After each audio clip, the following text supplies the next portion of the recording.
Hello everyone, welcome to Gary Mack Studio.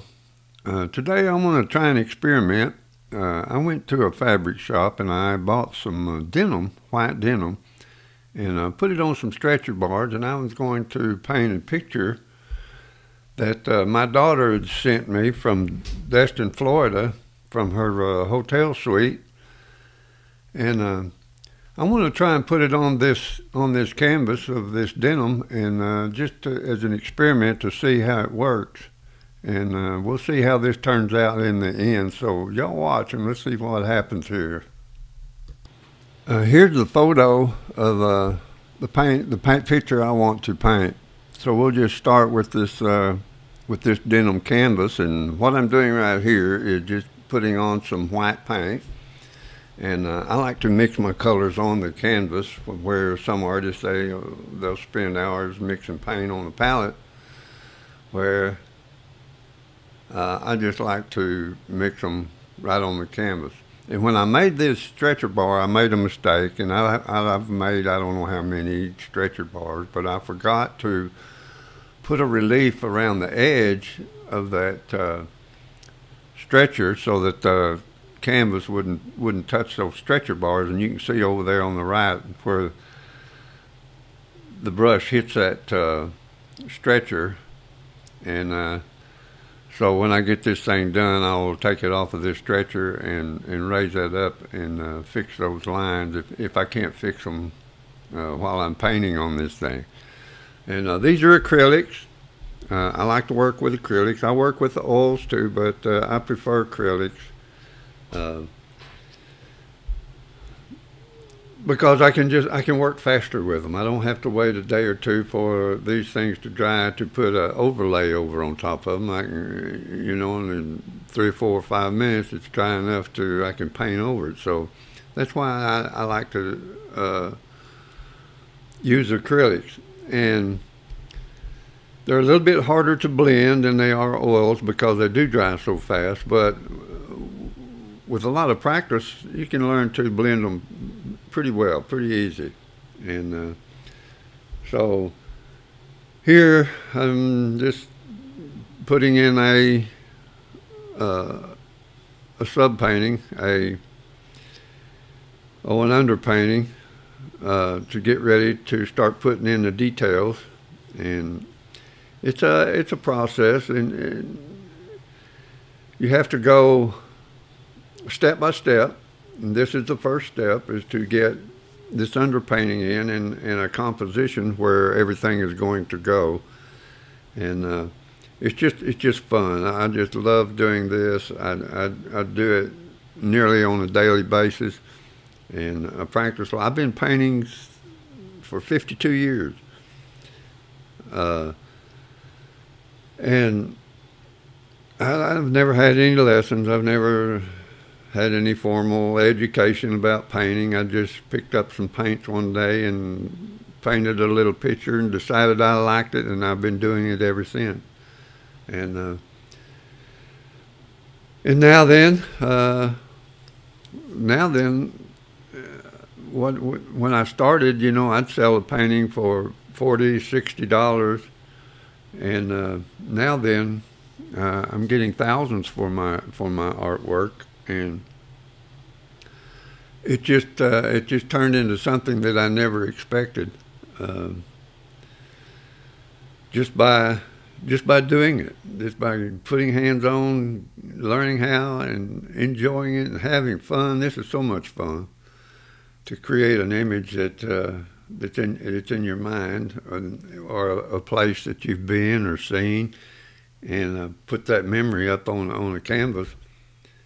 And I have some people who has many of my paintings, and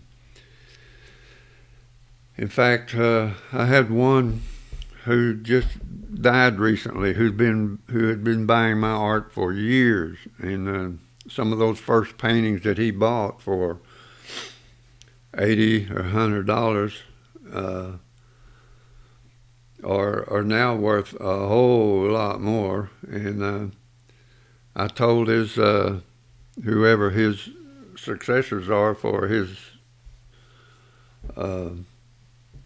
inheritance to be sure and hang on to those. And even though he didn't pay a lot for them back then, they may be worth something now. So take care of them and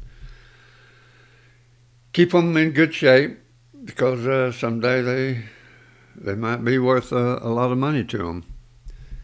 Anyway, right now I'm just blocking in the sky, getting a composition, and I'm going to speed this thing up a little bit, and let's make it hurry a little bit faster. Right now I got it on like 4 times the speed. We'll get it on up there where we can shorten this up some, and you can still see what I'm doing. It just I'll cut to the chase.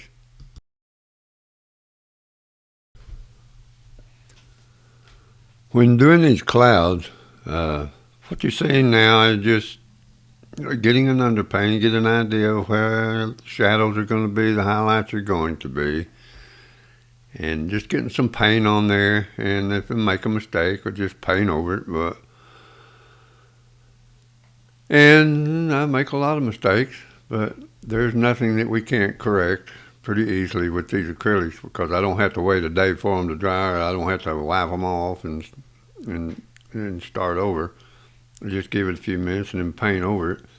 And that's what I love about acrylics. And with acrylics, I don't have to mess with those solvents and the smells and the turpentines and the oils and all that stuff. I can just go into a faucet and clean my brushes off and be done with it. And on my palette is it's called a wet palette. It's got a sponge in it with a paper liner on top where I put my paints, and it's got a lid that I can lay over it, and I can keep those paints fresh and wet for a couple of weeks. And I don't know why most of these oil painters, they don't like acrylics. You can go and view my paintings, and it'd be hard pressed to tell them from oils or acrylics. And I don't know why there's a lot of them they just are opposed to them. And I guarantee you the old masters, if they had acrylics in their day, I guarantee you they would have been using them. But I don't know. I just like working with acrylics. The oils are a little easier to blend, but there's not that much difference. Once you learn how to blend these acrylics, there's really not any difference. You can blend them just as well as you can with the oil paints, and it's a lot quicker, because you have to work fast.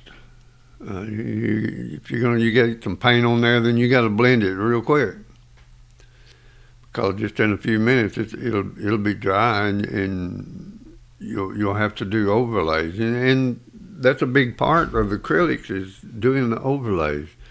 Get a base down, and then start overlaying your highlights or your darks on top of. And it's just a fun media for me. It's just a fun media to play with.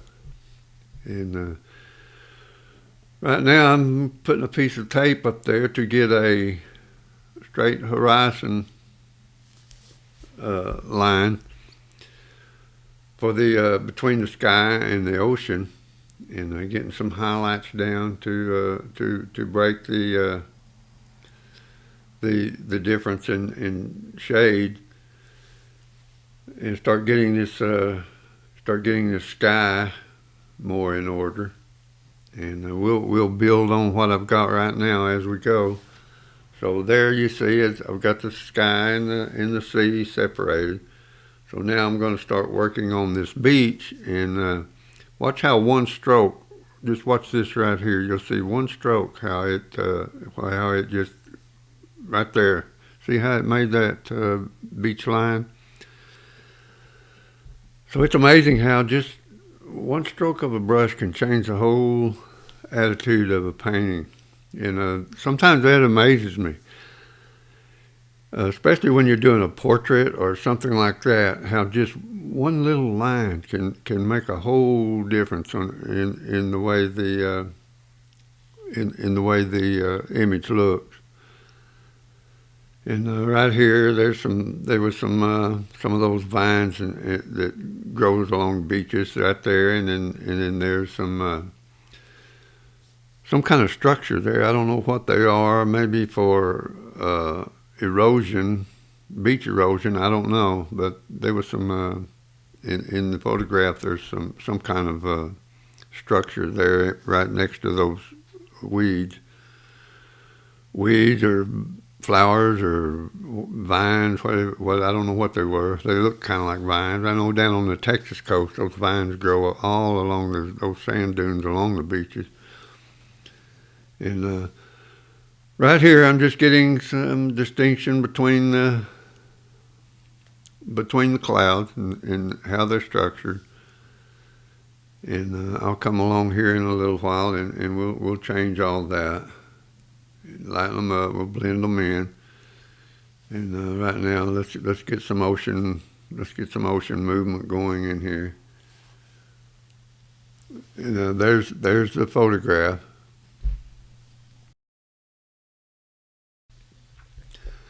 I want to darken this sky up some, so that the darker that sky is, the brighter those clouds are going to be, and so I'm getting some darker values up in the sky,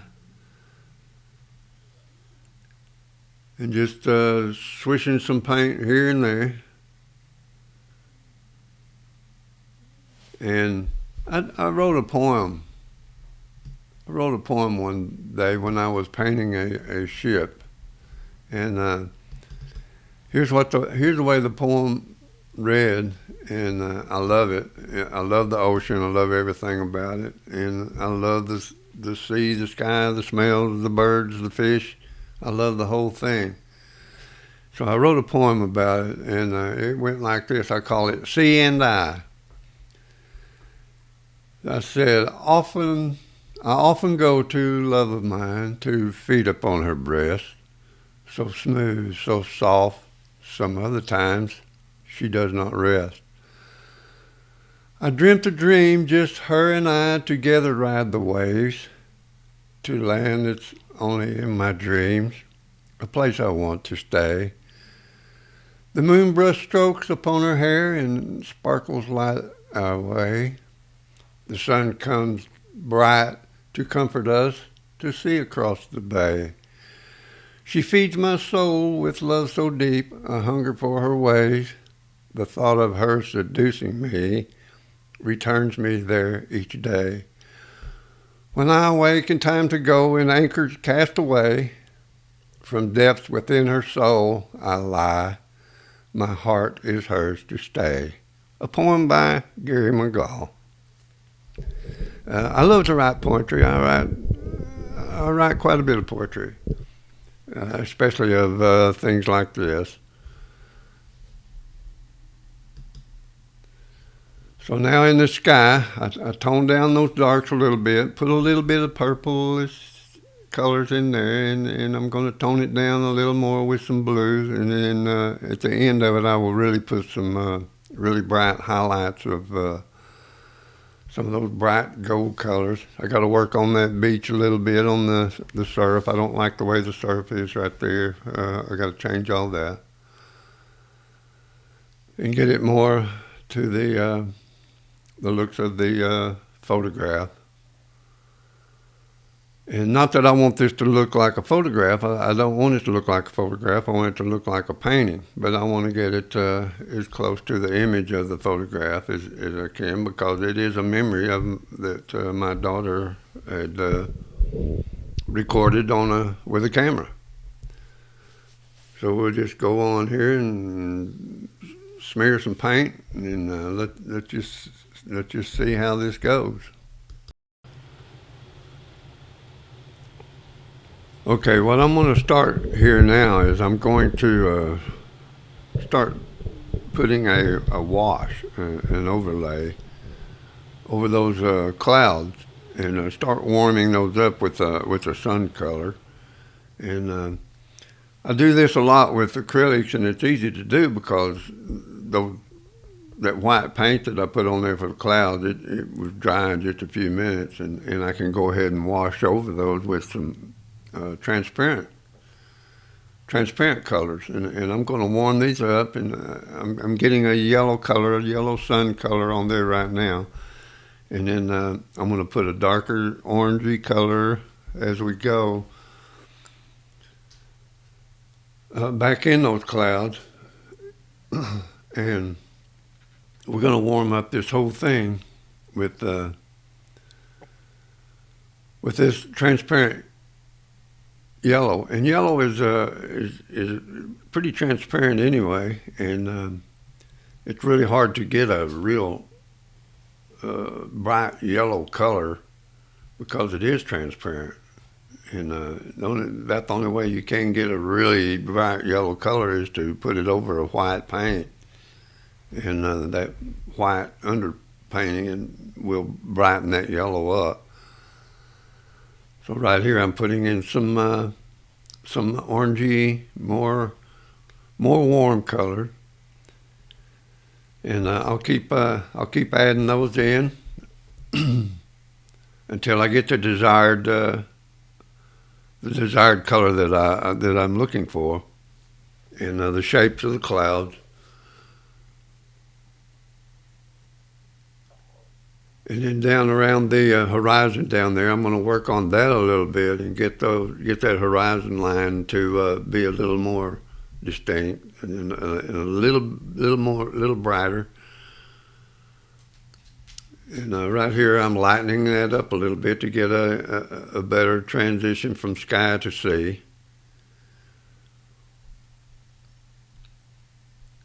And I'm even going to darken up the backside of those clouds a little bit more to get a more of a shadow color back in that area.